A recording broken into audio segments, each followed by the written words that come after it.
Okay, everybody, y'all been asking how this thing works. This is the second one I've ever built. This was just something I threw together to see if I couldn't make hydrogen, and I did. I had several explosions, pretty loud, shook the windows. Wasn't dangerous, you know. It's just hydrogen and a soap and water in a mason jar.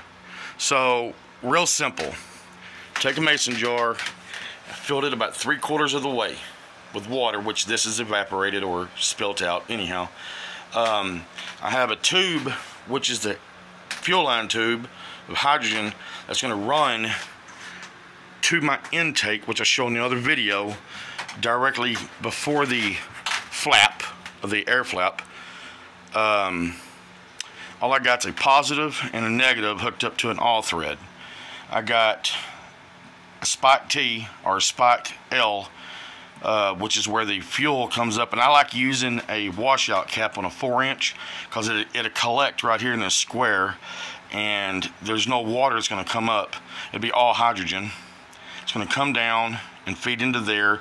The bubbler itself is used for a backflash. The backflash, in case there is a backfire or something like that, it will not explode the actual cell itself. It will ignite itself in the bubbler.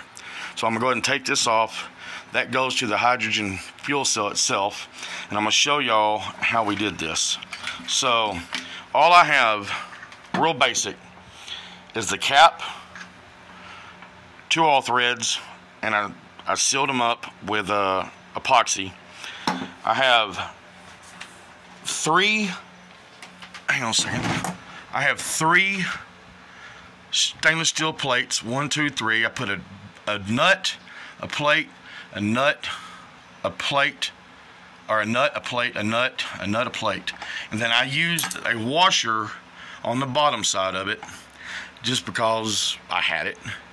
And then I used another stainless steel punch plate, a nut, plate, nut, plate, nut, plate, nut, washer.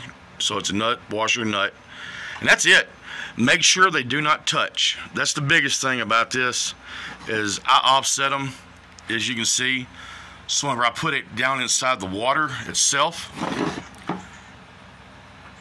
and I mix it about 3/4 of the way in this container, I put, you can put distilled water, regular water, you can put creek water. If you ever ran out and you needed it, you can get creek water. It doesn't matter, but I use regular tap water. With this particular one, about probably about a quart, I guess. I use a 1.5 tablespoons of baking soda with water. I fill it 3/4 of the way up, which you can see right here, this line. I fill it 3/4 of the way up, and all I do is put this back on, screw it in nice and tight, make sure you don't have any leaks at all, period. And again, this was just a really fast thrown together. I know it looks like crap, but this works. This produced hydrogen. It's hydrogen on demand, so it's not going to blow up because it's on demand. But it works, man. And all I did was take a positive, a negative, hooked it up to a 30-amp power supply. What I did is I hooked it up to my Milwaukee 18-volt battery to test it. And then I turned around and hooked it up directly to my truck and tested it, and it worked. So I built a new one. I have 3 now.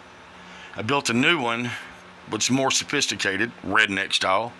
But anyhow, I built it, and it works. It's on that truck right there. I've been driving forever and a minute. I did put 2 gallons of gas in today. I was trying to see if I can move my gas gauge. It does work. People say it doesn't work, but it does. I do pull the fuel pump fuse out and show people that it does run. I have it on a video. It's like 4 minutes and 15 seconds or something like that. It's on my YouTube channel, which is Redneck Science LOL.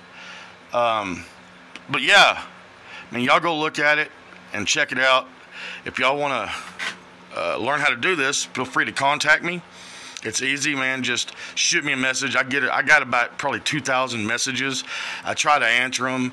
I'm not charging for this. This is just an experimental stuff. This is something I like to do for a hobby. So I get comments and people saying, oh, you're going to get killed. You're going to get blown up. You're going to do this. You're going to do that. I don't pay no mind hardly to any of that. I don't like being cussed out. You know, nobody would. But, hey, this is strictly for fun, but it does work, man. I'm telling you right now, it does work. I'm going to post some videos this afternoon of me driving my truck on E, going into town on E, leaving back on E with my hydrogen system hooked up. I pulled the fuse on it to let y'all know because I didn't have enough back pressure on it. So it ran for probably 30, 40 seconds and started sputtering. That is proof that I pull the fuse out and that it does run. And the other videos that I have, I pulled the fuse out and it ran continuously because I had let the hydrogen build up enough pressure that it pushed positive pressure. It dumped into my intake prior to the airflow flap on the intake. That's the way I did it. That's how I got past the air mass, and it hasn't affected my computer whatsoever. But man, this stuff works, and yeah, it's redneck science. It's 8th grade science is what it is. It's that simple, and I don't understand why people hasn't figured it out. But you know what? I'm doing it. I'm having fun doing it. You guys are having a blast watching it. I appreciate all the comments. I appreciate all the phone calls, all the instant messages. Man, y'all have made me just happy.